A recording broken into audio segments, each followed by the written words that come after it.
The silent hunters. The deep void of space held secrets that few species had ever discovered. Among the countless stars, the HFY Empire moved like shadows, their dark ships gliding silently through the cosmos. For 3,000 years, they had perfected the art of conquest without ever firing a shot in anger. Their secret weapon was not plasma cannons or quantum bombs, but something far more elegant: knowledge. High above the bridge of the massive dreadnought Void Piercer, High Executor Vorth An studied the holographic display with satisfaction. The bioscanners painted a clear picture of every living world within 100 light-years. Red dots marked planets with dangerous intelligent life, yellow indicated moderate threats, and green showed worlds ripe for harvesting. The scanner technology had never failed them. It read the neural patterns of every species, measuring intelligence, aggression, and technological potential with perfect accuracy. Commander Zixthol approached with measured steps, his 4 arms clasped behind his back in the traditional pose of respect. His scaled skin shifted from deep purple to a more respectful blue as he neared his superior.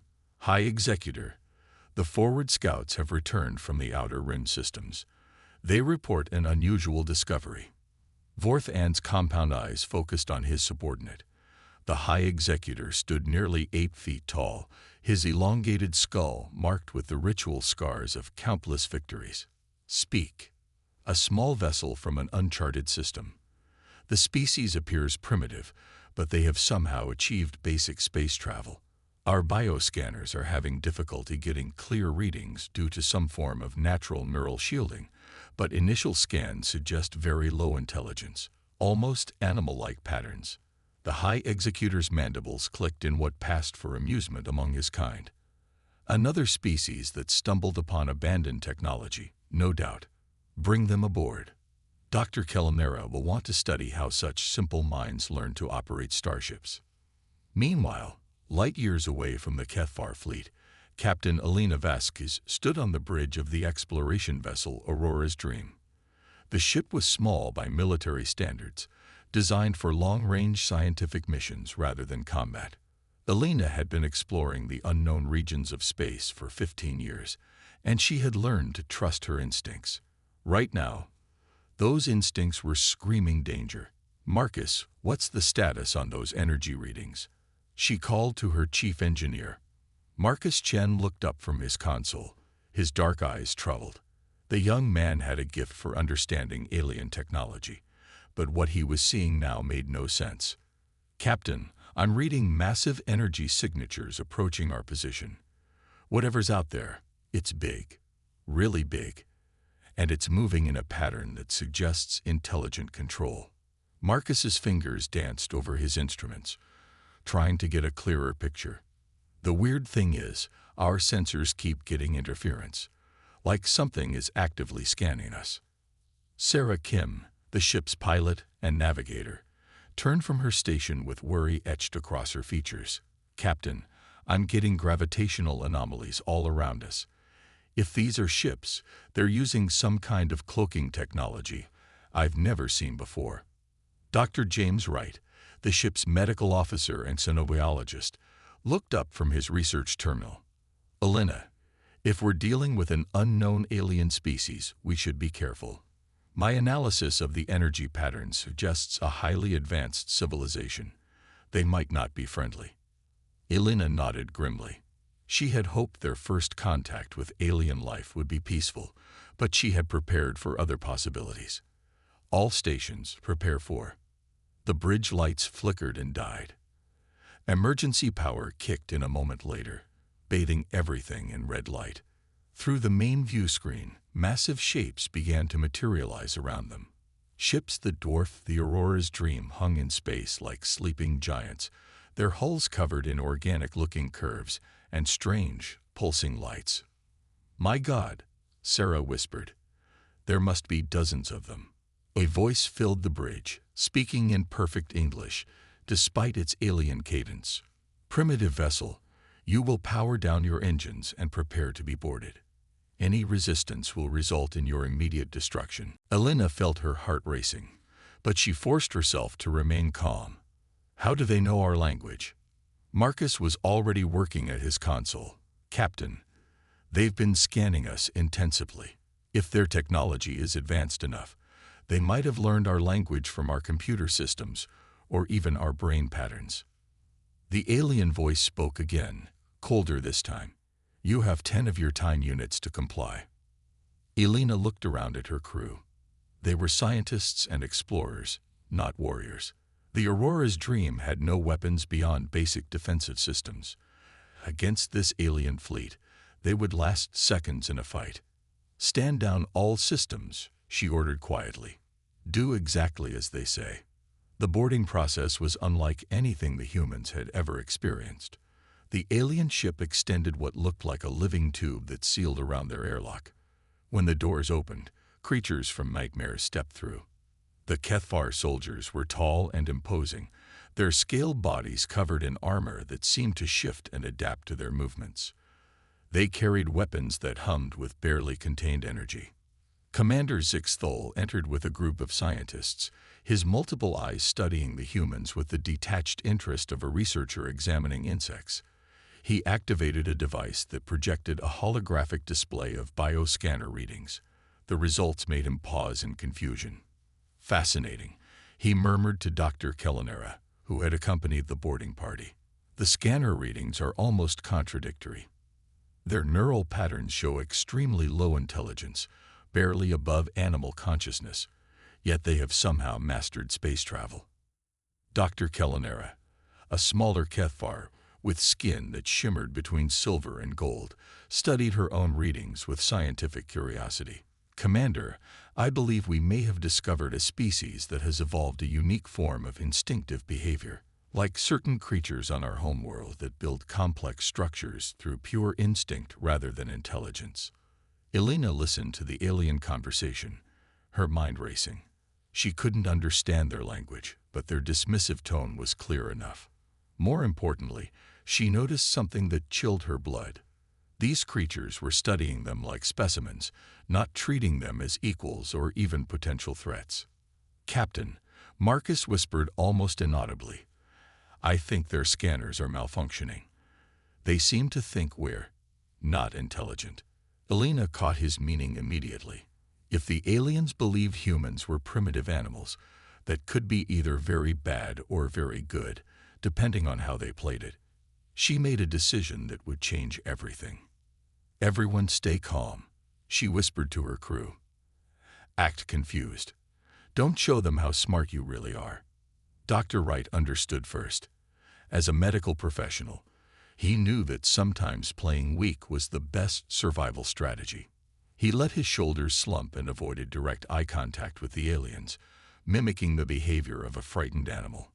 Sarah caught on next, allowing her usual sharp focus to dissolve into apparent bewilderment. She looked around the alien ship with what appeared to be simple curiosity, rather than the tactical assessment she was actually conducting. Marcus was the hardest to convince, but when he saw Elena's slight nod, he let his hands fall away from the controls and assumed a more passive posture. Commander Zixthol made his decision. "Take them to the specimen bays. Dr. Kellanera can study them during our return to the research facility. I want to understand how such primitive minds achieve spaceflight." As the humans were led through the alien ship, Elena noticed everything.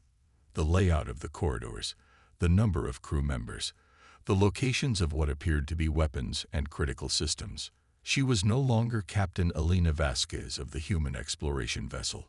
She was a prisoner, yes, but she was also a spy in enemy territory. The specimen bay was a large compartment filled with holding cells designed for various alien creatures. The humans were placed together in a cell with transparent walls, clearly designed for observation rather than security. The Kethvar evidently didn't consider them dangerous enough to require high security containment.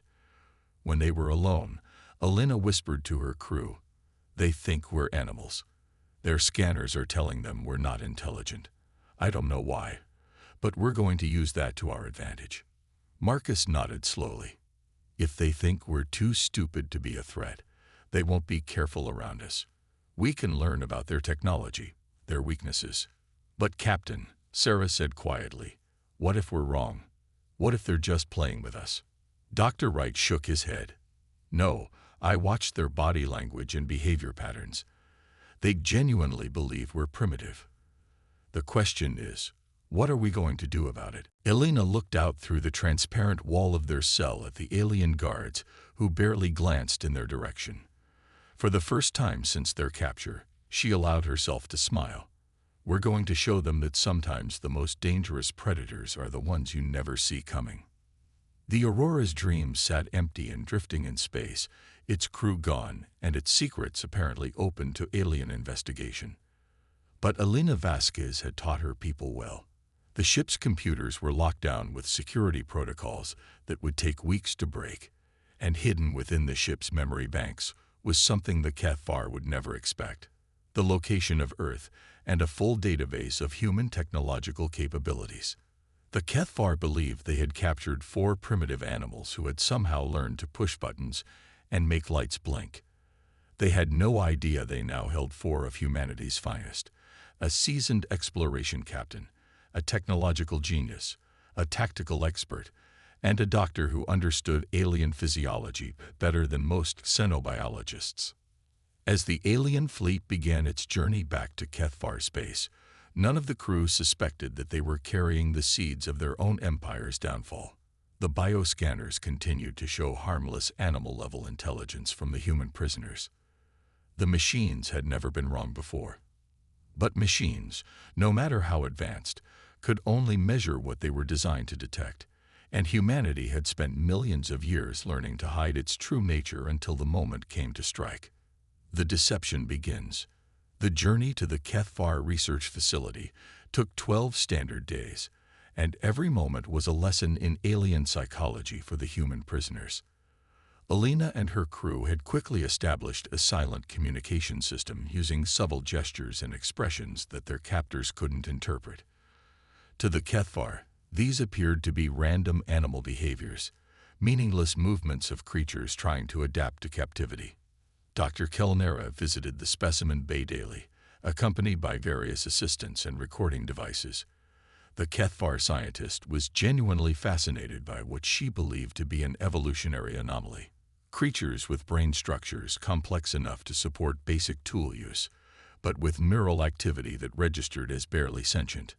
Subject analysis, Day 7. Dr. Kelnera spoke into her recording device while observing the humans through the transparent barrier. The specimens continue to display curious behavior patterns. The largest male specimen appears to be some form of pack leader, while the female with the darker fur coloring seems to be a subordinate leader. They have established a basic social hierarchy, similar to many pack animals we have studied. Elena, who was listening intently while pretending to rest against the wall, had to suppress a smile. The dark-furred female was Sarah, and the pack leader designation had been given to Marcus simply because he was the tallest member of their group. The aliens were interpreting normal human social interaction through the lens of animal behavior. Marcus had become the group's primary observer of Cathar technology. His engineering background allowed him to understand the principles behind many of the alien systems, even without being able to examine them directly. He had noticed that the Cathar relied heavily on bioneural interfaces, using their own neural patterns to control their technology. This gave him an idea that could prove crucial later. Their whole technological base is built around neural interfacing. He whispered to Elena during one of the periods when the guards were distracted. If their scanners can't read our neural patterns correctly, maybe their control systems can't either. Dr. Wright had been conducting his own form of research, observing the physical characteristics and behavioral patterns of their captors. As a xenobiologist, he was fascinated by the Cathar physiology, but as a prisoner planning escape, he was more interested in their weaknesses. They have 4 arms, but their coordination isn't perfect, he noted quietly to the group. I've watched them work, and they tend to favor their primary limbs. Also, their eyesight is adapted for different light spectrums than ours. In certain lighting conditions, we might have advantages they don't expect.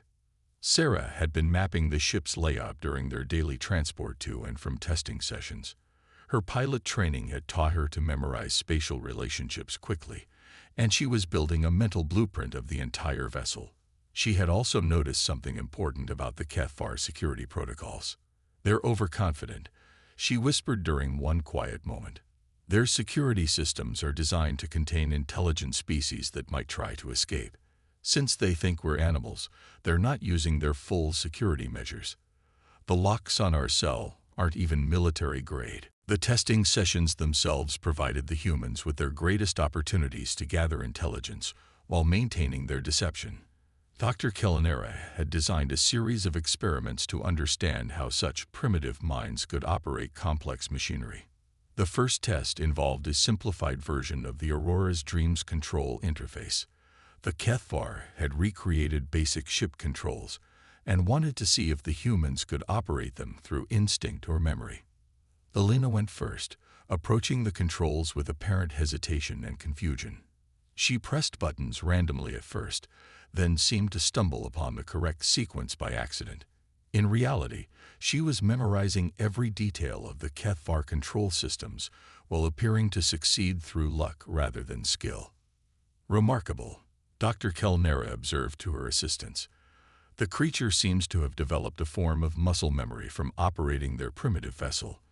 It's pure conditioned response with no understanding of cause and effect." Marcus's turn provided him with the opportunity he had been waiting for. While pretending to struggle with the controls, he managed to briefly interface his nervous system with the alien technology. The sensation was unlike anything he had ever experienced, but he succeeded in downloading basic information about Cathvar computer protocols before pretending to give up in confusion. Dr. Wright used his session to study the aliens' medical scanners, which they used to monitor the humans' vital signs during testing. By controlling his breathing and heart rate through meditation techniques, he was able to confuse the scanners and gather information about their capabilities and limitations. Sarah's test involved spatial navigation, something that came naturally to her as a pilot. She had to be careful not to demonstrate her true abilities while still showing enough competence to maintain the aliens' interest. She solved the navigation puzzles, but made sure to take much longer than necessary, and to make several apparent mistakes along the way. Between testing sessions, the humans were returned to their cell in the specimen bay, where they shared space with other captured creatures from various worlds. Most of these beings were genuinely non-intelligent animals, but Alina began to suspect that some might be more than they appeared. There was a creature that resembled a large fur-covered humanoid with 6 limbs. The Cathvar called it a tree dweller from a forest world they had conquered decades ago. But Alina noticed that its eyes held an intelligence that seemed inconsistent with its supposed animal nature. When she caught its attention and made a subtle gesture, the creature responded with what appeared to be a deliberate pattern of movements. "I think some of these other specimens might be prisoners like us," she whispered to her crew. "If the Cathvar scanners are malfunctioning for humans, they might be wrong about other species too." Dr. Wright nodded thoughtfully. "That would explain why they have such a large specimen collection. They might be misclassifying any species whose neural patterns don't match their scanner parameters." This revelation opened up new possibilities. If there were other intelligent species being held as animals, the humans might be able to form alliances and coordinate a larger resistance effort. But first, they needed to learn more about their captors' plans. The breakthrough came during Alina's conversation with Dr. Kellanera. The Cathvar scientist had become increasingly curious about human social behavior and had begun attempting direct communication with Alina, whom she had identified as the group's alpha. "Your species interests me greatly," Dr. Kellanera said in her translated speech. "Our scanners indicate very low intelligence, yet you demonstrate problem-solving abilities that suggest higher brain function. Perhaps your people have evolved a specialized form of instinctive intelligence." Alina forced herself to look confused and slightly frightened, tilting her head like a curious animal. But she listened carefully to every word, learning more about Cathvar psychology and their plans for humanity. "We have located your home world," Dr. Kellanera continued. apparently treating Elena as a laboratory animal that might understand simple concepts. It appears to be rich in resources, with a large population of your species. Once we understand how your kind achieved space travel, we will be able to properly manage your world's assets. The casual mention of Earth's impending subjugation sent ice through Elena's veins, but she maintained her confused animal expression. Now they had confirmation that the Kethvar were planning to invade Earth, and they believed humans would be as easy to control as livestock. That night, when the facility entered its rest cycle and the guards were minimal, Elena gathered her crew for a crucial discussion. "We know 3 critical things now," she whispered. "First, their scanners can't read us properly, which means they can't predict our behavior. Second, they're planning to invade Earth because they think we're helpless animals. Third, there are other intelligent species here who might help us if we can figure out how to communicate with them." Marcus nodded. "I've been analyzing their technology during the tests. Their bioneural interfaces are incredibly advanced, but they have a fatal flaw. They assume the user has a Kethvar neural pattern. If I can figure out how to interface with their systems using human neural patterns, I might be able to access their computers directly." "How long would that take?" Sarah asked. "Maybe weeks, maybe days. It depends on how much access I can get during testing sessions." Dr. Wright leaned forward. "Elena, I've been thinking about their invasion plans. If they attack Earth expecting to face animals with technology, they're going to be shocked when they encounter organized human military resistance, but they'll adapt quickly once they realize their mistake. Then we need to make sure Earth is warned," Elena said firmly. "And we need to do it in a way that gives humanity every possible advantage." Sarah smiled grimly. "Captain, I think I know how we can do both.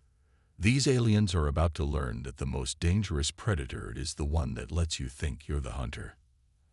As the alien research facility continued its journey through space, carrying what its crew believed to be a collection of primitive animals and research specimens, none of the Kethvar suspected that they were transporting the architects of their empire's greatest defeat. The bioscanners continued to show harmless, low-intelligence readings from the human prisoners. But deep in the specimen bay, 4 of humanity's finest were planning something that would shake the foundations of the galaxy. They had been underestimated, dismissed as animals, and written off as harmless curiosities. The Kethvar Empire was about to discover what happened when you mistake a sleeping tiger for a house cat.